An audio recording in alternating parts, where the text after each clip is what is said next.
Hello everyone, welcome back to our online classes. देखिए, last की class में हमने कल की क्लास में हमने डिस्कस किया था इलेक्ट्रोस्टैटिक्स का कुछ हिस्सा। एक बार मैं वो थोड़ा सा रिपीट कर देता हूँ। देखिए क्या क्या क्या हमने पढ़ा था। कल की क्लास में हमने पढ़ा था इलेक्ट्रोस्टैटिक्स क्या होता है, स्थिर वैद्युतिकी किसे कहते हैं, आवेश क्या होता है, आवेश कितने प्रकार का होगा, आवेश की उत्पत्ति किस प्रकार से होगी, आवेश क्यों पैदा होता है, ये सारी बातें हमने कल की क्लास में डिस्कस की थी। आवेश को गणितीय रूप से आप किस प्रकार से प्रदर्शित करेंगे ये भी हमने पढ़ा। आवेश का ऐसा ही पद्धति में मात्रक क्या होगा, ये बात भी हमने कल की क्लास में डिस्कस की थी। अब देखिए, इसके आगे हम चलते हैं आज की क्लास में। आज की क्लास में हम पढ़ेंगे आवेश के, सबसे पहले तो पढ़ेंगे मुख्य गुण। कोई भी जो आवेश या बोले आवेशित पदार्थ के मुख्य गुण धर्म क्या क्या है, तो देखिएगा हम एक एक पॉइंट की बात करते हैं। सबसे पहले जो आवेश का सबसे पहला जो गुण है उसे मैं कह रहा हूं कि यदि आप किसी भी आवेश को एक भौतिक राशि की तरह काम में लें, यदि आप आवेश को एक भौतिक राशि मानते हैं, तो भौतिक राशियां दो प्रकार की हैं। आप लोगों ने 11th में पढ़ा है कि कोई भी जो फिजिकल क्वांटिटी होगी, कोई भी जो भौतिक राशि होगी, वो दो प्रकार की हो सकती है। या तो होगी सदिश या फिर होगी अदिश। ठीक है, सदिश वो होगी जिसकी अपनी कोई डायरेक्शन होगी और साथ में परिमाण होगा, और जो सदिश नियमों का पालन करती हो उस भौतिक राशि को तो कहा जाता है सदिश भौतिक राशि। और ऐसी भौतिक राशि जिसका केवल परिमाण हो, जिसकी कोई दिशा नहीं हो और जो सदिश नियमों का पालन नहीं करती हो, उस भौतिक राशि को कहा जाता है अदिश भौतिक राशि।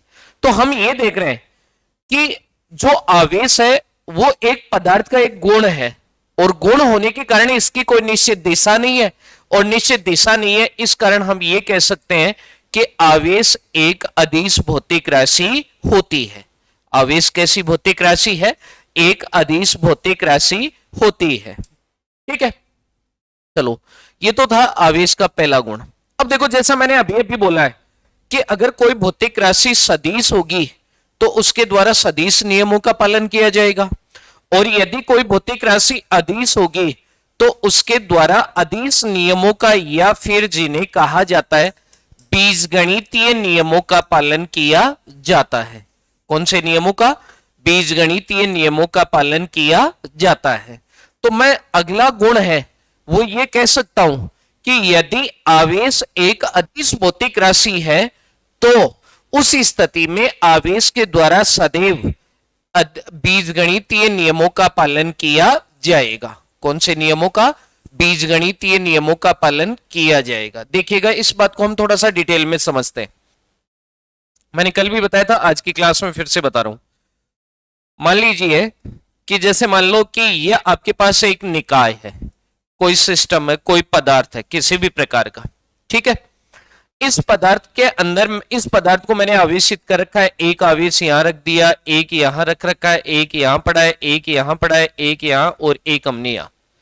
ठीक है, अलग अलग जगह पर अलग अलग प्रकार का हमने आवेश रखा। पहले आवेश रखा प्लस का Q1, फिर माइनस Q2, फिर प्लस Q3, फिर प्लस का Q4, फिर मान लिया माइनस Q5 और लास्ट में हो गया प्लस का Q6। ठीक है, अब मुझे ये जो टोटल निकाय है, टोटल सिस्टम है, इस टोटल निकाय का मुझे टोटल आवेश ज्ञात करना है। तो टोटल आवेश को हम लिखेंगे Q ऑफ टोटल। ठीक है, टोटल आवेश कैसे याद करेंगे? टोटल का मतलब होता है सभी जो आपके पास पड़े हैं उन सब का योग कर दो।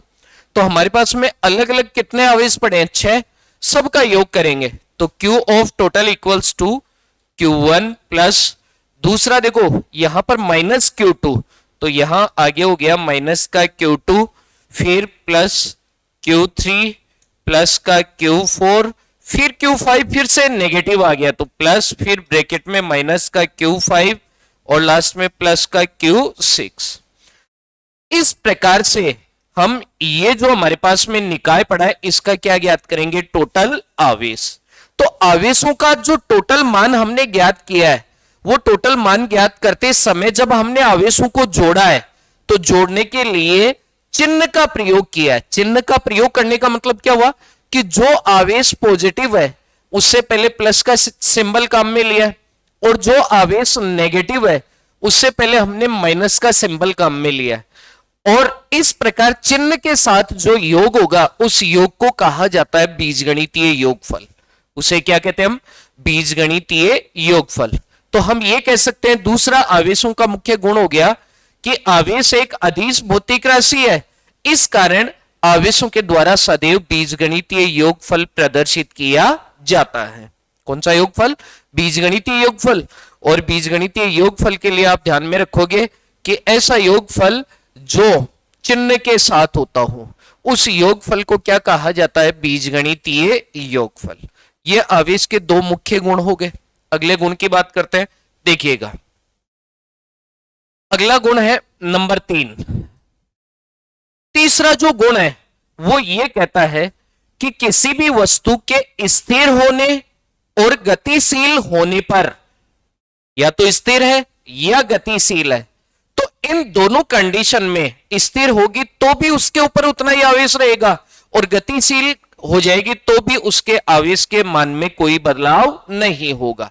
यानी अगर वस्तु स्थिर अवस्था में है और उसके ऊपर कुछ आवेश का मान पड़ा है और फिर हमने वस्तु को गति करवा दी, तो इसका मतलब उसके आवेश में कोई चेंज नहीं होगा। मान लो कि जैसे मान लीजिए मेरे पास ये एक कोई वस्तु है, हमने मान लिया वस्तु है ए, अभी ये स्थिर अवस्था में है। स्थिर अवस्था का मतलब इसका वेग चाल बराबर कितनी है? 0। तो अभी 0 चाल है और ये आवेशित है। आवेशित है तो हमने मान लिया कि इसके ऊपर आवेश का मान है 5 कूलम। ठीक है, तो मैं इस 5 कूलम आवेश को ऐसे लिख सकता हूं, क्यू ऑफ रेस्ट। रेस्ट का मतलब स्थिर अवस्था। स्थिर अवस्था में इसके ऊपर कितना कूलम आवेश है? 5।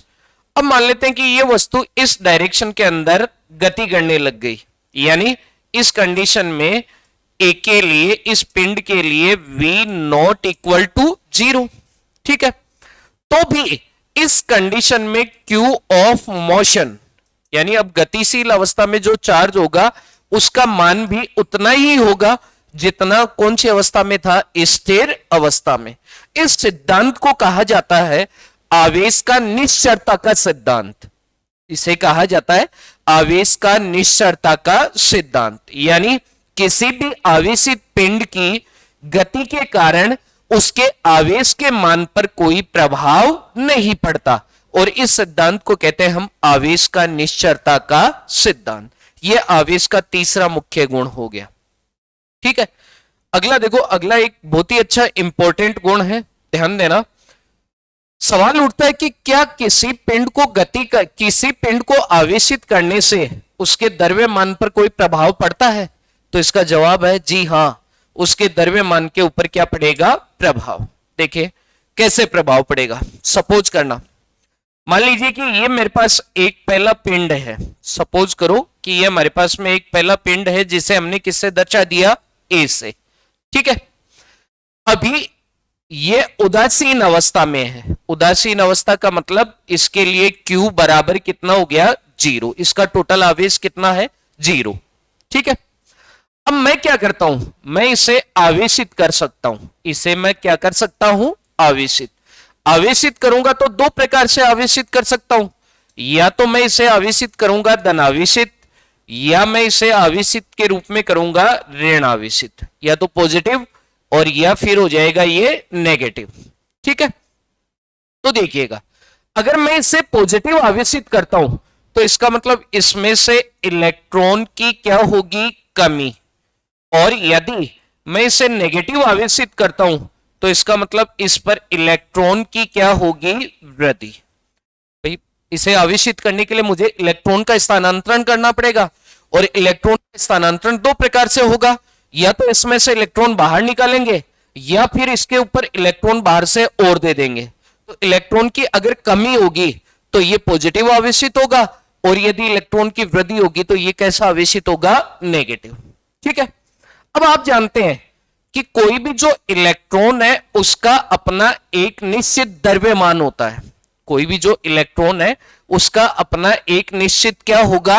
द्रव्यमान। बहुत ही कम होता है लेकिन होता है। कितना होगा? प्रत्येक इलेक्ट्रॉन का द्रव्यमान होता है 9.1 गुणा 10 की पावर माइनस 31 किलोग्राम। ठीक है, अब सपोज करो कि आपने इसमें से एक इलेक्ट्रॉन निकाल दिया, इसमें से आपने एक इलेक्ट्रॉन क्या कर दिया, बाहर निकाल दिया। ठीक है, बाहर निकाला, इसका मतलब इसमें इलेक्ट्रॉन की कमी हो गई, तो ये कैसा आवेशित हो गया, पॉजिटिव। ठीक है, और एक इलेक्ट्रॉन बाहर निकला, इसका मतलब इतना का द्रव्यमान इसमें से कहां जा चुका है, बाहर। तो हम ये कहेंगे कि यदि आपने ए में से एक इलेक्ट्रॉन को बाहर निकाला है तो ये धनावेशित तो हुआ, लेकिन इसके द्रव्यमान में इतने ते द्रव्यमान की क्या हो गई, कमी। ठीक है, इसी प्रकार यदि आपने एक इलेक्ट्रॉन और निकाल दिया तो फिर से इतने ही द्रव्यमान की इसमें क्या हो गई, कमी। ठीक है, इसी प्रकार यदि आप इसे बाहर से एक इलेक्ट्रॉन दे रहे हैं तो इतना का द्रव्यमान इसके ऊपर क्या हो गया, बढ़ गया। ठीक है, और यदि दूसरा इलेक्ट्रॉन भी आपने दे दिया तो उतना ही द्रव्यमान और क्या हो गया, बढ़ जाएगा। तो सीधा सिंपल सा मीनिंग है कि यदि आप किसी पदार्थ को आवेशित करते हैं तो आवेशित करने के लिए इलेक्ट्रॉन का स्थानांतरण करना पड़ेगा, और इलेक्ट्रॉन का स्थानांतरण करेंगे तो इलेक्ट्रॉन के स्थानांतरण के कारण प्रत्येक स्थानांतरण में इलेक्ट्रॉन के द्रव्यमान के बराबर द्रव्यमान में क्या होगा, परिवर्तन। ठीक है, अगर आप पदार्थ को धनावेशित कर रहे हैं, यदि आप पदार्थ को कैसा आवेशित कर रहे हैं, धनावेशित, तो इसका मतलब उसमें से इलेक्ट्रॉन बाहर निकाल रहे हैं, बाहर निकाल रहे हैं तो उसके द्रव्यमान में क्या होगी, कमी। ठीक है, और यदि आप पदार्थ को ऋण आवेशित कर रहे हैं तो इसका मतलब उसको इलेक्ट्रॉन बाहर से दे रहे हैं, और बाहर से इलेक्ट्रॉन दे रहे हैं तो इसका मतलब उसके द्रव्यमान में क्या होगी, वृद्धि। तो मैं इस बात को ऐसे एक सिंपल तरीके से ऐसे लिख सकता हूं कि पॉजिटिव जो आवेशित वस्तु है, धनावेशित वस्तु है, उनका द्रव्यमान थोड़ा कम होगा बजाय किसके, नेगेटिव आवेशित वस्तु से। तो हम ऐसा लिख सकते हैं कि धनावेशित वस्तु का द्रव्यमान, धनावेशित वस्तु का द्रव्यमान, दो प्रकार की वस्तुएं हैं हमारे पास में, ऑलवेज ग्रेटर देन होगा कि लेस देन, धनावेशित है इसका मतलब इलेक्ट्रॉन कहां निकल रहा है, बाहर, तो इसलिए ग्रेटर देन की बजाय यहां पर क्या आएगा, लेस देन, कि जो धनावेशित वस्तु है उसका द्रव्यमान सदैव कम होगा, और किससे कम होगा, ऋण आवेशित वस्तु से, ऋण आवेशित वस्तु से।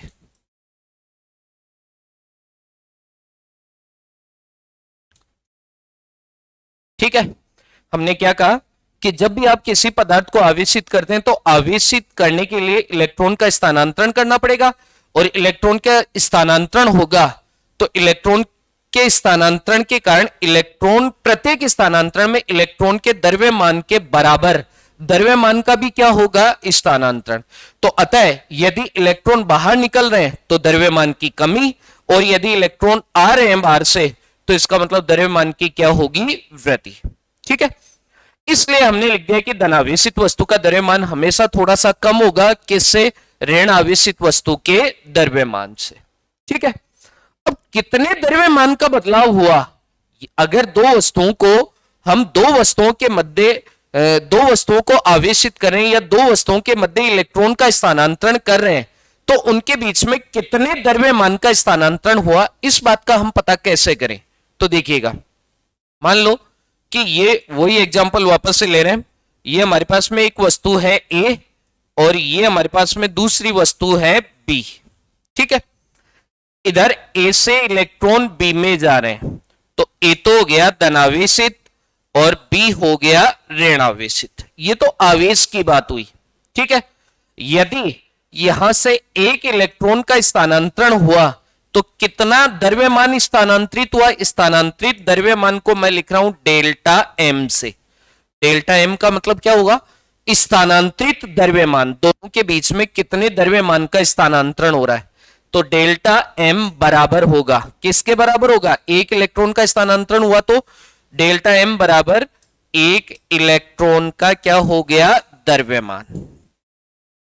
ठीक है, इसी प्रकार से यदि ए से बी की ओर दो इलेक्ट्रॉन जा रहे हैं तो कितने इलेक्ट्रॉन का स्थानांतरण हुआ, दो का, तो द्रव्यमान भी दो गुना हो गया, तो इसे लिखेंगे 2 इलेक्ट्रॉन का द्रव्यमान। ठीक है, अगर 3 इलेक्ट्रॉन का स्थानांतरण होता तो इसे लिखते डेल्टा एम बराबर 3 इलेक्ट्रॉन का क्या हो गया, द्रव्यमान। इसी प्रकार से मान लो कि यहां पर दोनों के बीच में n इलेक्ट्रॉन का स्थानांतरण हो रहा है, तो सामान्य सूत्र क्या बनेगा, डेल्टा एम बराबर n इलेक्ट्रॉन का द्रव्यमान। अब आप जानते हैं n इलेक्ट्रॉन का द्रव्यमान कैसे निकालें, n तो नंबर हो गया और इलेक्ट्रॉन का द्रव्यमान प्रत्येक इलेक्ट्रॉन, इसी बात को मैं ऐसे लिख सकता हूं n गुणा एक इलेक्ट्रॉन का द्रव्यमान, यानी ऐसे लिख सकते हैं डेल्टा m बराबर n, ये तो नंबर, गुणा एक इलेक्ट्रॉन का द्रव्यमान। अब एक इलेक्ट्रॉन का द्रव्यमान है वो फिक्स होता है, कितना होता है, अभी बताया था मैंने 9.1 गुणा 10 की पावर माइनस का 31 किलोग्राम। इसे हम लिखते हैं m और नीचे लिख दिया e, तो डेल्टा m बराबर n इंटू एम ई, ये हो गया स्थानांतरित द्रव्यमान। यदि दो पदार्थों को परस्पर आपस में आवेशित किया जाता है, रगड़कर आवेशित किया जाता है, तो उनके मध्य द्रव्यमान का भी स्थानांतरण होगा और स्थानांतरित द्रव्यमान की मात्रा ज्ञात करेंगे डेल्टा एम बराबर एन इंटू एम ई से। ठीक है, दूसरी बात कि जब भी आप पदार्थों को आवेशित करते हैं तो उनका द्रव्यमान नियत नहीं रहता बल्कि उनका द्रव्यमान बदल जाता है। यदि आप धनावेशित करोगे तो द्रव्यमान में कमी होगी क्योंकि इलेक्ट्रॉन का उत्सर्जन होगा, और यदि आप पदार्थ को ऋणावेशित करोगे तो द्रव्यमान में थोड़ी सी क्या होगी, वृद्धि, क्योंकि इलेक्ट्रॉन का क्या होगा, अवशोषण। ठीक है, ये हमारा आवेश का चौथा मुख्य गुण हो गया। अगले गुण की बात करते हैं, देखिएगा अगला गुण क्या है हमारे पास में, अगला गुण है आवेश के प्रकार। ये बात कोई मतलब आप गुण के रूप में भी ले सकते हैं इसे, या फिर ये बात हमने पहले पढ़ भी ली है। आवेश है वो कितने प्रकार का होगा, आवेश होगा 2 प्रकार का। हम लोगों ने पीछे पढ़ा है कि आवेश की उत्पत्ति तब होगी जब इलेक्ट्रॉन का क्या होगा, स्थानांतरण। आवेश की उत्पत्ति तब होती है जब इलेक्ट्रॉन का क्या होता है, स्थानांतरण। ठीक है, इलेक्ट्रॉन का स्थानांतरण 2 प्रकार से हो सकता है, या तो होगी इलेक्ट्रॉन की कमी, स्थानांतरण का मतलब होता है या तो होगी कमी, या फिर हो सकती है इलेक्ट्रॉन की वृद्धि। तो यदि इलेक्ट्रॉन की कमी होगी तो उस पदार्थ के ऊपर पॉजिटिव आवेश की मात्रा थोड़ी सी बढ़ जाएगी, इस कारण इसे कहेंगे धनावेशित पदार्थ। और यदि इलेक्ट्रॉन की इसके ऊपर वृद्धि होगी तो इसे कहेंगे कौन सा आवेश उत्पन्न हो गया, ऋण आवेश। ठीक है, तो आवेश है वो कितने प्रकार के हो गए, 2 प्रकार के, या तो धनावेश और या फिर ऋण आवेश। यहां प्लस और माइनस का एक ही मतलब है, प्लस सिंबल है वो ये बता रहा है कि इलेक्ट्रॉन की संख्या में क्या हो रही है, कमी, और माइनस सिंबल है वो ये बता रहा है कि इलेक्ट्रॉन की संख्या में क्या हो रही है, वृद्धि। ठीक है, अब देखो यहां पर आगे बात यह है, हम प्रयोगों के माध्यम से यह देखते हैं कि जो समान आवेश हैं वो एक दूसरे को प्रतिकर्षित करते हैं। समान आवेश एक दूसरे को क्या करते हैं, प्रतिकर्षित। ये तो वैसे भी प्रकृति है, सब लोग समझते हैं इस बात को कि प्लस प्लस आवेश है वो एक दूसरे को प्रतिकर्षित करेगा, माइनस माइनस भी एक दूसरे को क्या करते हैं, प्रतिकर्षित। लेकिन विपरीत आवेश एक दूसरे को क्या करते हैं, आकर्षित। तो अगला इसी में हम बात कर सकते हैं कि सजातीय आवेश, सजातीय आवेश, सजातीय का मतलब जिनकी जाति समान हो, जिनकी प्रकृति समान हो। सजातीय आवेशों के मध्य सदैव काम करेगा प्रतिकर्षण बल, रिपल्सन फोर्स, और विजातीय आवेश जिनकी जाति अलग अलग हो, विपरीत हो, उनके मध्य सदैव कौन सा बल काम करेगा, आकर्षण बल। तो इस गुण में हम ये कह सकते हैं कि आवेश वो मुख्यतः कितने प्रकार के होगा, कितने प्रकार का होगा, 2 प्रकार का। एक होगा धनावेश, एक होगा ऋणावेश। धनावेश का मतलब इलेक्ट्रॉन की संख्या में कमी, ऋणावेश का मतलब इलेक्ट्रॉन की संख्या में वृद्धि। फिर दूसरा हमने देखा कि सजातीय आवेश एक दूसरे को प्रतिकर्षित करते हैं और दूसरा विजातीय आवेश एक दूसरे को सदैव क्या करते हैं, आकर्षित। ये आवेश का एक अगला मुख्य गुण हो गया। इसके आगे बात करते हैं फिर अगले मुख्य गुण की। अगला देखो एक काफी इंपॉर्टेंट मुख्य गुण है इसका, आवेश संरक्षण का गुण। कोई भी जो पदार्थ होगा उसका टोटल आवेश हमेशा संरक्षित रहेगा। टोटल आवेश हमेशा क्या रहेगा, संरक्षित। यानी आवेश को ना तो आप उत्पन्न कर सकते हैं ना ही नष्ट कर सकते हैं। बस आवेश उत्पत्ति के लिए किसी भी पदार्थ पर आवेश की उत्पत्ति तब होगी जब उस पदार्थ से इलेक्ट्रॉन का क्या होगा, स्थानांतरण। ठीक है, तो इलेक्ट्रॉन के स्थानांतरण के कारण आपने पदार्थ के ऊपर आवेश की उत्पत्ति की है, बल्कि आपने अलग से कोई नया आवेश उसके ऊपर प्रोड्यूस नहीं किया है। तो हम ये कह सकते हैं इसका आवेश संरक्षण का सीधा सिंपल मीनिंग है कि कोई भी जो निकाय होगा उसका कुल आवेश, किसी भी निकाय का कुल आवेश सदैव शून्य होता है। किसी भी निकाय का कुल आवेश सदैव कितना रहेगा, शून्य। ठीक है, इसका मतलब है कि आप इलेक्ट्रॉन का स्थानांतरण करके पदार्थों को आवेशित कर सकते हैं, लेकिन किसी पदार्थ के ऊपर नए आवेश की उत्पत्ति आप नहीं कर सकते। और इस गुण को क्या कहा जाता है, आवेश संरक्षण का गुण। ठीक है, अब देखिए आवेशों के जो गुण हैं उनमें सबसे मुख्य जो गुण है जिसके ऊपर बोर्ड एग्जाम में न्यूमेरिकल भी पूछ लिया जाता है, और वो है सबसे लास्ट का, जिसे कहा जाता है आवेश का क्वांटीकरण गुण। जिसे क्या कहा जाता है, आवेश का क्वांटीकरण गुण या आवेश का क्वांटीकरण रूप। ठीक है, देखिए आवेश के क्वांटीकरण गुण से क्या मतलब है, इस बात को हम थोड़ा सा डिटेल में समझेंगे, ढंग से आप लोग समझना इसको। देखिएगा,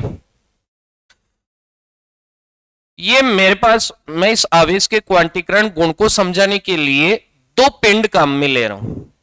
ठीक है, ये मेरे पास एक पहला पिंड है ए और ये दूसरा पिंड हो गया मेरे पास बी। ठीक है, अभी हम ये मानकर चल रहे हैं कि दोनों उदासीन है। अभी हम ये मानकर चल रहे हैं कि दोनों पदार्थ कैसे हैं, उदासीन है। अब मुझे इन्हें आवेशित करना है। अभी इस कंडीशन में दोनों उदासीन है, लेकिन मैं चाहता हूं कि मैं दोनों को क्या करूं, आवेशित।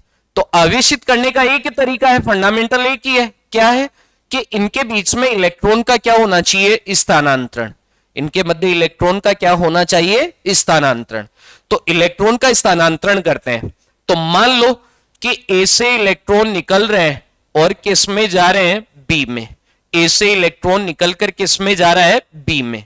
यहां पर सवाल नंबर 1, सवाल पहला क्या है यहां पर कि ए से कम बी की ओर कितने इलेक्ट्रॉन का स्थानांतरण होगा। ए से बी की ओर इलेक्ट्रॉन का स्थानांतरण होगा, तभी जाकर ए और बी है वो आवेशित होंगे। लेकिन सवाल उठा कि ए से बी की ओर कम से कम कितने इलेक्ट्रॉन का स्थानांतरण हो सकता है। तो इसका जवाब है कि दो पदार्थों के मध्य न्यूनतम स्थानांतरित इलेक्ट्रॉन की संख्या, स्थानांतरित इलेक्ट्रॉन की न्यूनतम संख्या सदैव होती है एक इलेक्ट्रॉन। स्थानांतरित इलेक्ट्रॉन की न्यूनतम संख्या, स्थानांतरित इलेक्ट्रॉन की न्यूनतम संख्या सदैव कितनी होगी, एक इलेक्ट्रॉन। ऐसा नहीं है कि कोई ये सोचे कि आधा इलेक्ट्रॉन हो सकता है, पौन, पाव, 1.5, 2.5, 2.25, ऐसा कोई इलेक्ट्रॉन नहीं होगा। इलेक्ट्रॉन हमेशा दो पदार्थों के मध्य एक पूरी संख्या के रूप में स्थानांतरित होते हैं, पूर्ण गुणज संख्या के रूप में स्थानांतरित होते हैं। और पूर्ण गुणज संख्या की कड़ी के अंदर सबसे छोटा मान कितना हो गया, 1। इसलिए दो पदार्थों के मध्य स्थानांतरित होने वाले इलेक्ट्रॉन की न्यूनतम संख्या कितनी हो गई, 1 इलेक्ट्रॉन। और ये जो 1 इलेक्ट्रॉन का जो आवेश होगा उसे कहा जाता है आवेश का क्वांटा। 1 इलेक्ट्रॉन का जो आवेश होगा उसे क्या कहा जाता है, आवेश का क्वांटा। तो 1 इलेक्ट्रॉन का आवेश का क्वांटा मतलब बराबर 1 इलेक्ट्रॉन का आवेश। अब आप जानते हैं 1 इलेक्ट्रॉन का आवेश कितना होगा, मैं क्या लिख सकता हूं, आवेश के क्वांटा का मतलब हो गया क्वांटा बराबर 1 इलेक्ट्रॉन का आवेश कितना होगा, 1.6 गुणा 10 की पावर -19 कूलम। ठीक है, तो अब हम बात कर रहे थे, देखो यहां से हमें दो बातों का पता चला। नंबर 1, पहला क्या चला कि दो पदार्थों के मध्य जब भी इलेक्ट्रॉन का स्थानांतरण होगा, इलेक्ट्रॉन का विनिमय होगा, तो स्थानांतरित होने वाले इलेक्ट्रॉन की न्यूनतम संख्या कितनी रहेगी, 1। तो स्थानांतरित इलेक्ट्रॉन की न्यूनतम संख्या तो कितनी हो गई, 1।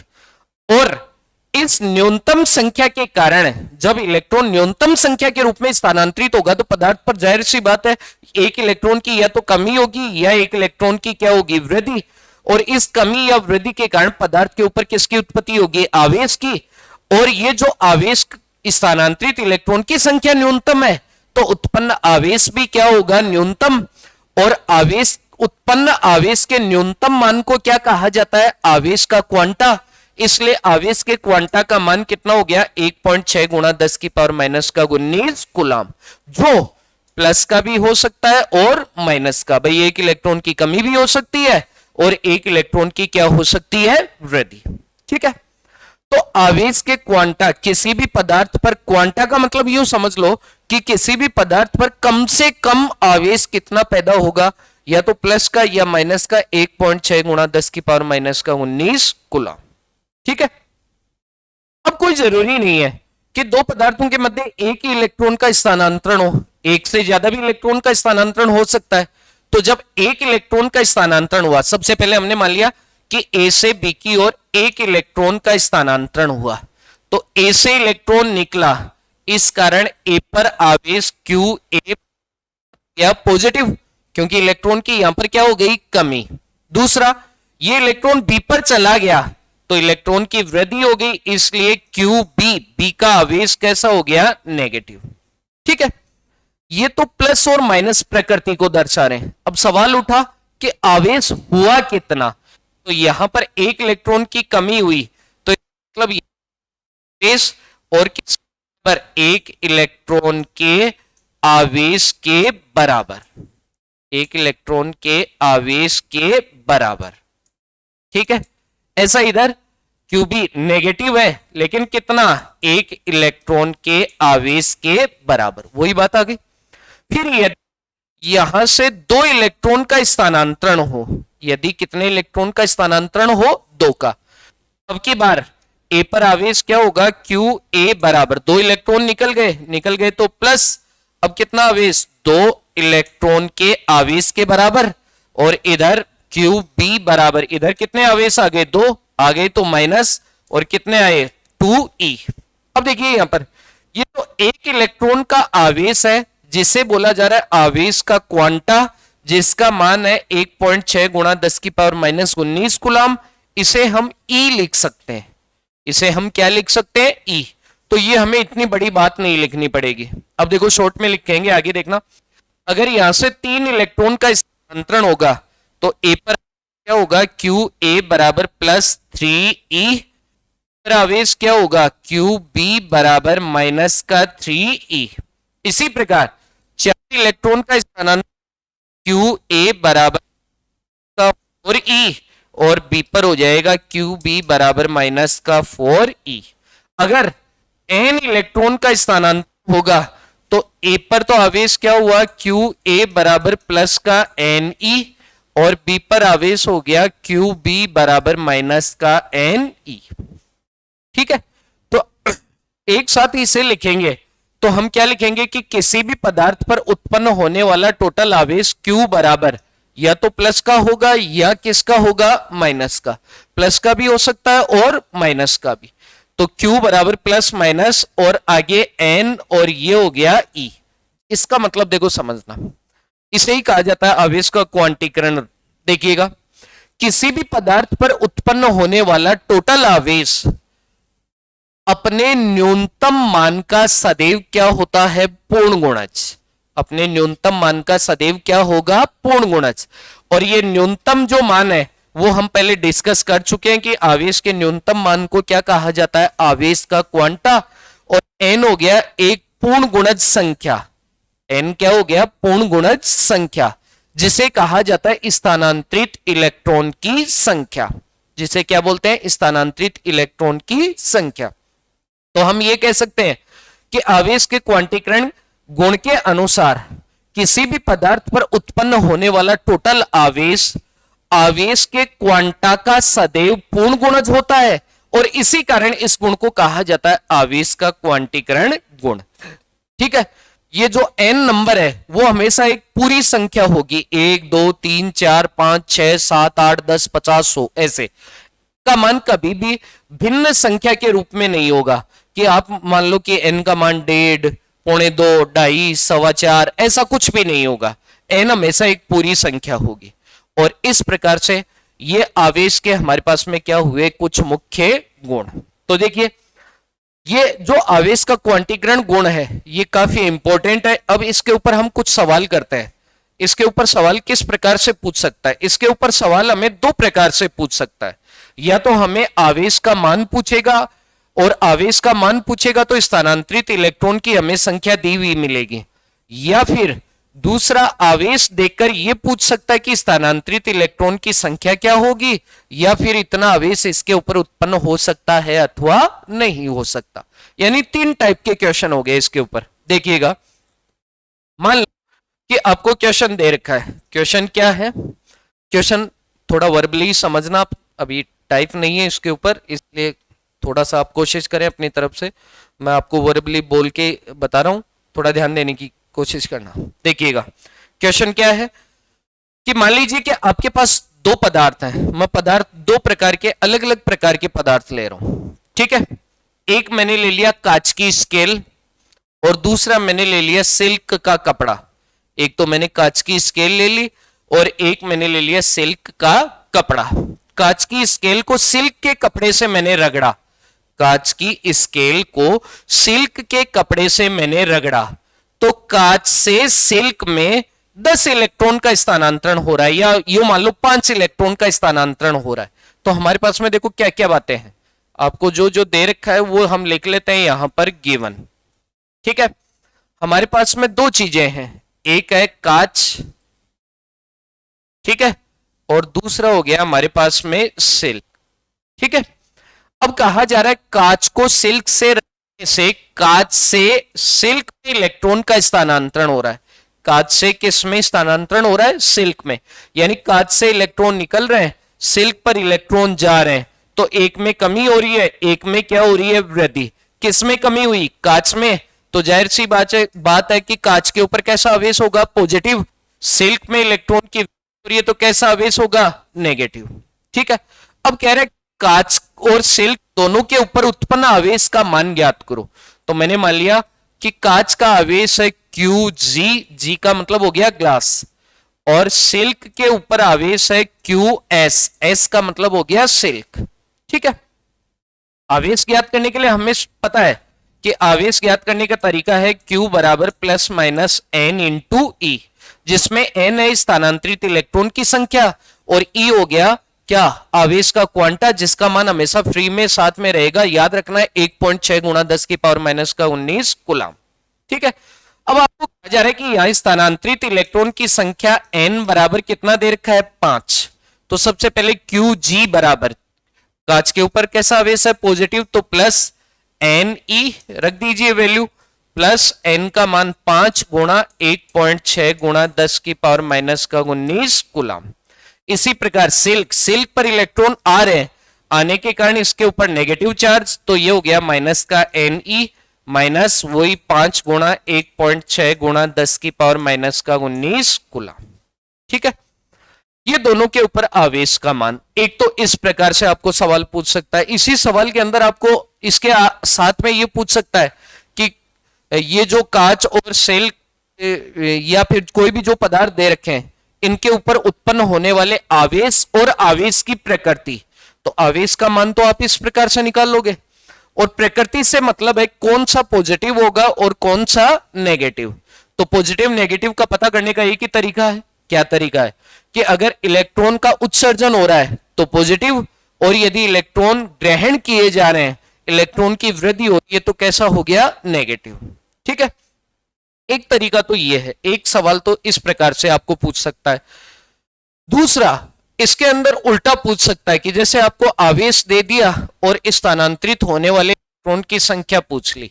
सपोज करो कि जैसे आपको क्वेश्चन दिया कि कोई पदार्थ है, उसके ऊपर आवेश का मान Q बराबर 1 कूलम है, या सपोज करो 10 कूलम है। किसी पदार्थ के ऊपर आवेश का मान कितना है? प्लस का 10 कूलम। अब कहा जा रहा है कि इस पदार्थ से उत्सर्जित या बाहर निकलने वाले इलेक्ट्रॉन की संख्या का मान ज्ञात कीजिए। तो कैसे इलेक्ट्रॉन की संख्या का मान कैसे ज्ञात करेंगे? n से दर्शाएंगे। स्थानांतरित इलेक्ट्रॉन की संख्या को किससे दर्शाते हैं? n से।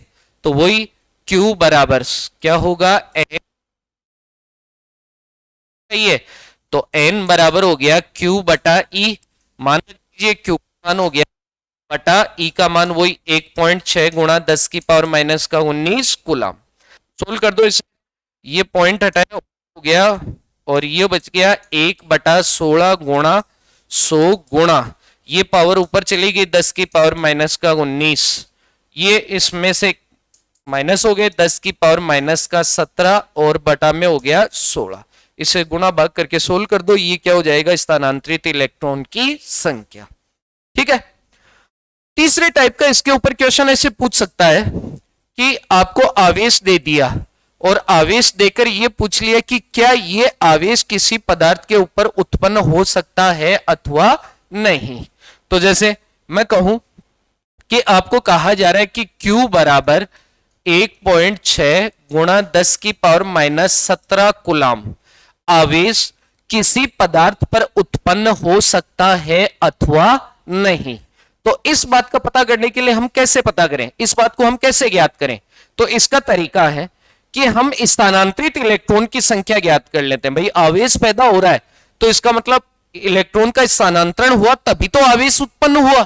तो इलेक्ट्रॉन स्थानांतरित इलेक्ट्रॉन की संख्या ज्ञात कर लेते हैं।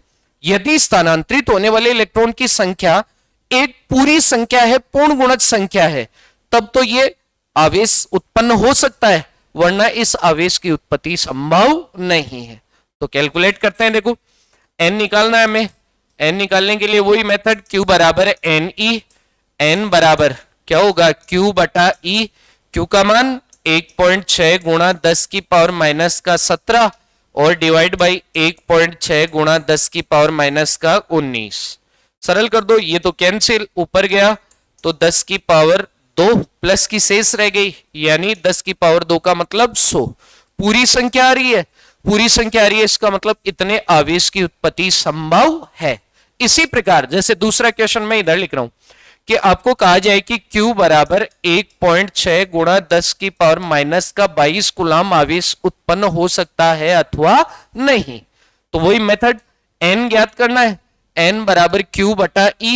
n बराबर Q का मान अब की बार दे रखा है 1.6 गुणा 10 की पावर माइनस का 22 और डिवाइड बाई E 1.6 गुणा 10 की पावर माइनस का 19। ये कैंसिल, तो n बराबर ये ऊपर जाएगा प्लस का होगा, माइनस के 22 प्लस के 19 किसके ज्यादा है? माइनस के। कितने बचे? 3। तो ये बच गया आपके पास 10 की पावर माइनस का 3। इसे लिखेंगे n बराबर 1 बटा 10 की पावर प्लस 3 लिख सकता हूं, यानी 1 बटा 10 की पावर 3 का मतलब 1000। तो n बराबर आया 0.001। क्या ये एक पूरी संख्या है? नहीं है।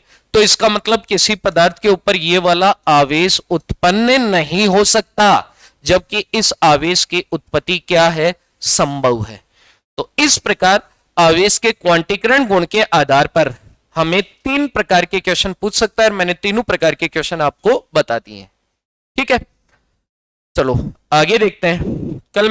कल की क्लास में हमने डिस्कस किया था कि पदार्थ है वो आवेश के गुणों के आधार पे 2 प्रकार के हैं। आवेश के आधार पे पदार्थ 2 प्रकार के, एक अनावेशित और दूसरा हो गया आवेशित। 1 सेकेंड।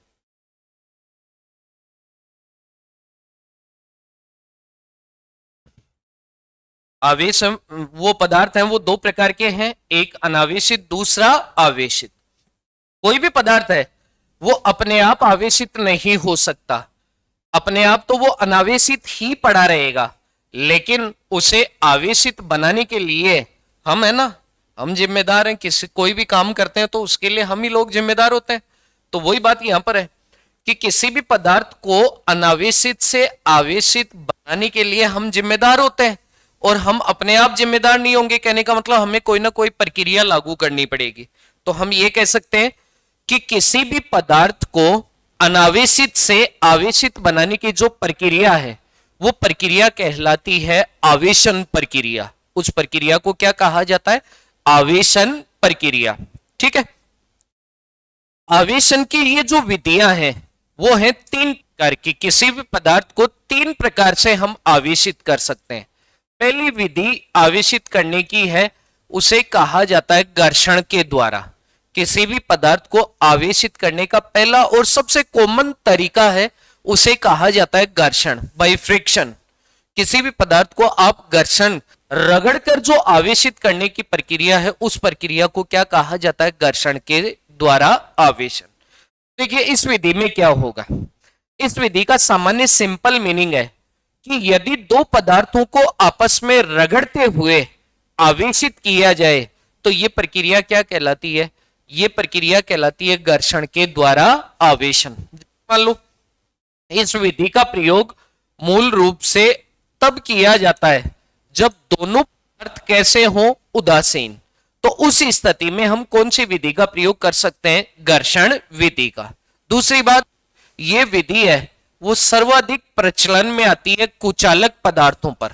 कौन से पदार्थों पर? कुचालक पदार्थों पर।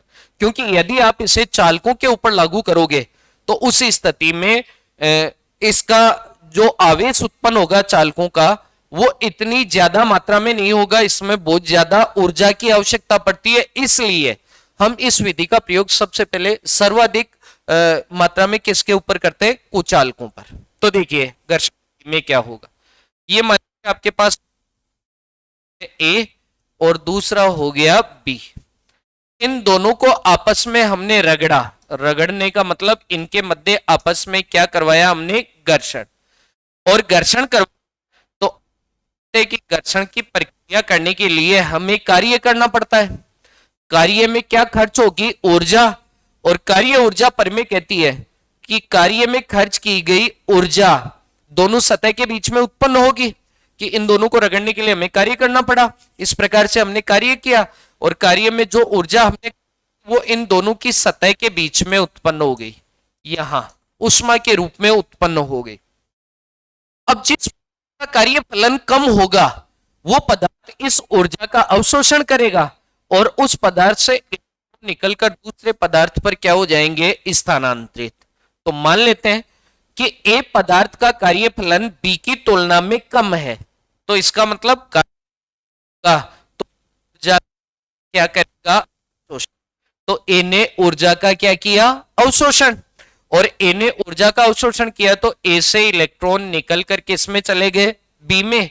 तो ए में इलेक्ट्रॉन की क्या हुई? कमी, और बी में इलेक्ट्रॉन की क्या हो गई? वृद्धि। वही मेथड, ए में इलेक्ट्रॉन की कमी है तो पॉजिटिव, बी में इलेक्ट्रॉन की वृद्धि हुई तो कैसा? नेगेटिव। और यह प्रक्रिया क्या कहलाती है? घर्षण के द्वारा आवेशन।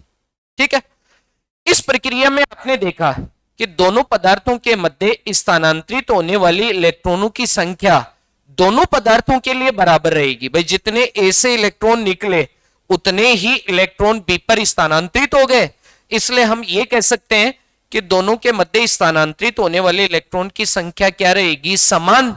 और स्थानांतरित इलेक्ट्रॉन की संख्या समान रहेगी तो दोनों पर उत्पन्न होने वाले आवेश का परिमाण, इस विधि में दोनों पदार्थों पर उत्पन्न आवेश का परिमाण तो क्या रहेगा? समान।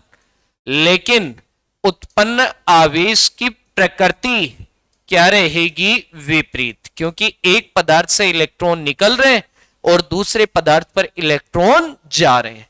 तो इसलिए हम ये लिख सकते हैं यहां पर कि क्यू ए बराबर हो गया माइनस का क्यू बी, अर्थात ए के ऊपर जितना पॉजिटिव आवेश उत्पन्न हुआ है बी पर उतना ही कौन सा आवेश उत्पन्न हो गया? नेगेटिव। और ये जो प्रोसेस है, ये जो प्रक्रिया है, ये जो घटना है, इस घटना को कहा जाता है घर्षण के द्वारा आवेशन। आवेशित करने का ये सबसे पहला तरीका है। ठीक है, ये घर्षण के द्वारा क्या कहलाता है? आवेशन। दूसरी जो विधि है, दूसरी को आवेशित करने की जो दूसरी विधि है, जो दूसरा तरीका है, उस तरीके को कहा जाता है चालन। उस तरीके को क्या कहा जाता है? चालन। चालन के द्वारा आवेशन। तो देखिए चालन को चालन इसलिए कहा जाता है क्योंकि इस विधि का प्रयोग मूल रूप से चालकों में किया जाता है। मूल रूप से इसका प्रयोग किस में करते हैं? हम चालकों में। और दूसरी विशेष बात यह है चालन विधि की कि इस विधि में एक पदार्थ पहले से आवेशित होगा और दूसरा पदार्थ रहेगा अनावेशित, और आवेशित पदार्थ की सहायता से अनावेशित पदार्थ को आवेशित किया जाएगा, लेकिन संपर्क के द्वारा आवेशित किया जाएगा। किसके द्वारा? संपर्क के द्वारा। मान लो, जैसे मान लो कि ये आपके पास एक कोई रोड है, चालक है, धातु की बनी हुई कोई छड़ है। अभी ये उदासीन है, अभी ये क्या है? उदासीन। उदासीन होने का मतलब इसके अंदर जितना धनावेश है उतना ही इसमें क्या पड़ा है? ऋणावेश। इसलिए इसका टोटल चार्ज Q बराबर कितना हो गया? 0। और Q बराबर 0 है तो इसका मतलब ये क्या हो गई? उदासीन। ठीक है। अब मैं क्या, इसके पास में कोई दूसरी चालक और लेके आता हूं। मैंने एक चालक छड़ लेके आया मैं, लेकिन अब की बार जो चालक छड़ लाया हूं ये आवेशित है। ये चालक छड़ जो लेके आ रहा हूं ये क्या है? आवेशित। आवेशित है तो दो प्रकार की हो सकती है, या तो धनावेशित या फिर ऋणावेशित। तो मैंने मान लिया कि ये कैसी है? धनावेशित। ठीक है। अब मैं इस चालक छड़ को जो कि आवेशित है, इन दोनों छड़ को आपस में संपर्कित कर देता हूं। इन दोनों छड़ को आपस में मैंने क्या कर दिया? संपर्कित कर दिया, संपर्क करा दिया दोनों का आपस में। ठीक है। तो जैसे ही संपर्क कराएंगे हम, तो हम लोगों ने पीछे पढ़ा है कि समान आवेश के मध्य सजातीय आवेशों के मध्य प्रतिकर्षण बल लगेगा और विजातीय आवेशों के मध्य क्या लगेगा? आकर्षण। इस अनावेशित छड़ के इलेक्ट्रॉन आवेशित छड़ में क्या हो जाएंगे? स्थानांतरित। ऋण आवेश इधर चला जाएगा आकर्षण के कारण। ठीक है। तो इधर से इस अनावेशित छड़ से इलेक्ट्रॉन निकलकर आवेशित में गए, तो इधर इस अनावेशित छड़ इलेक्ट्रॉन की क्या हुई? कमी। और इलेक्ट्रॉन कमी के कारण कौन सा आवेश उत्पन्न होगा? पॉजिटिव। और ये जो तरीका है, ये तरीका कहलाता है चालन विधि या चालन के द्वारा आवेशन। ठीक है। इस विधि की विशेष बात क्या है? इस विधि की विशेष बात यह है कि एक तो आवेशित और अनावेशित वस्तुओं के मध्य संपर्क जरूरी है, दोनों संपर्कित होने चाहिए। यदि आप संपर्कित नहीं करोगे तो इलेक्ट्रॉन का स्थानांतरण नहीं होगा, इलेक्ट्रॉन का स्थानांतरण नहीं होगा तो फिर यह पदार्थ आवेशित नहीं होगा। दूसरी चीज, दूसरा रिजल्ट हमने क्या देखा कि जो हमारे पास में आवेशित चालक था उसके ऊपर धनावेश था, और यहां पर जो अनावेशित चालक है इसके ऊपर भी इस विधि अभी कौन सा आवेश उत्पन्न हुआ है? पॉजिटिव। यानी आवेश की जो प्रकृति है वो दोनों पर क्या रहेगी? समान। आवेश की प्रकृति दोनों पर क्या रहेगी? समान। तीसरी बात कि दोनों पर आवेश का परिमाण भी क्या रहेगा? समान। तो इस प्रकार की जो विधि है उस विधि को कहा जाता है चालन द्वारा आवेशन। अगर किसी अनावेशित चालक को आवेशित चालक की सहायता से संपर्कित कराते हुए आवेशित कराया जाए तो इस विधि को कहा जाता है चालन द्वारा आवेशन। तीसरा और लास्ट जो तरीका है उसे कहा जाता है प्रेरण द्वारा आवेशन। और प्रेरण विधि में सिर्फ अंतर, प्रेरण और चालन में अंतर इतना सा है कि चालन में तो दोनों के मध्य संपर्क होता है, जबकि प्रेरण में दोनों के मध्य कोई संपर्क नहीं होता है। और ये हम पढ़ेंगे अगली क्लास में। उम्मीद करता हूं आप लोगों को अच्छे से समझ में आ रहा होगा, और जो भी स्टूडेंट्स हैं वो प्लीज चैनल को सब्सक्राइब करें और अच्छे से अपनी पढ़ाई कंटिन्यू जारी रखें। बोर्ड एग्जाम्स हैं, बोर्ड एग्जाम्स जरूर लगेंगे, इसमें कोई दो राय नहीं है। कई सारे स्टूडेंट है वो ये समझते हैं कि भाई एग्जाम का तो अभी कुछ अता पता नहीं है कि शायद एग्जाम लगे या ना लगे, लेकिन मैं कहूँगा कि आप सीनियर क्लास में और आप लोगों की एग्जाम बिल्कुल कंपलसरी रूप से लगेगी। आप लोगों की एग्जाम बिल्कुल भी पोस्टपोन नहीं होगी, आप लोगों को किसी भी हालात में प्रमोट नहीं किया जा सकता। इसलिए कोई भी जो सीनियर साइंस का स्टूडेंट है वो ये ना समझे कि हमें भी 10th वालों की तरह प्रमोट कर देंगे ना, ये आपकी गलती होगी। ठीक है। उम्मीद करते हैं आप लोगों को अच्छे से सपोर्ट मिल रहा होगा। Thank you.